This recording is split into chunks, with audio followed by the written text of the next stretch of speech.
महाराष्ट्र राज्याचे उपमुख्यमंत्री आणि राष्ट्रवादी काँग्रेस पक्षाचे अध्यक्ष अजितदादा पवार यांचं आज दुर्दैवी अपघाती निधन झालं।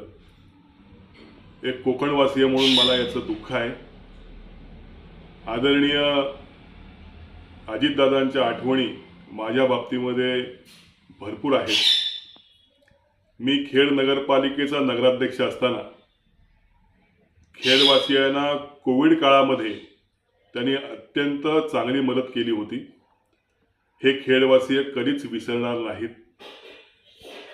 माझ्या राजकीय कारकिर्दीमध्ये मी दुसऱ्या पक्षात असताना देखील ते राज्याचे अर्थमंत्री असताना त्यांनी भरघोस निधी एक चांगला कार्यकर्ता म्हणून मला दिलेला आहे।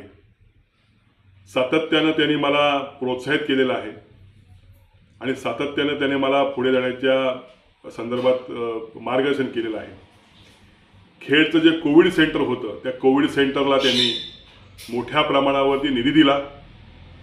त्या ठिकाणी त्यांनी ऑक्सिजन प्लांट दिला, त्या ठिकाणी त्यांनी जी बेडची व्यवस्था होती ती त्यांनी दिली आणि कोविड काळामध्ये ॲम्ब्युलन्स देखील त्यांनी खेडवासियांना दिली।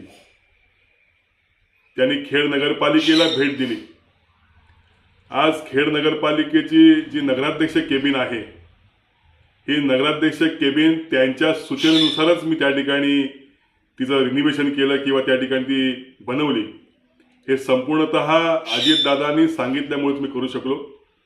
मला आठवत आहे की खेड नगरपालिकेच्या निधी संदर्भात त्यांच्याकडे सकाळी 6:30 वाजता मी गेलो होतो आणि माझं काम आटपून मी 7 वाजता बाहेर पडलो होतो।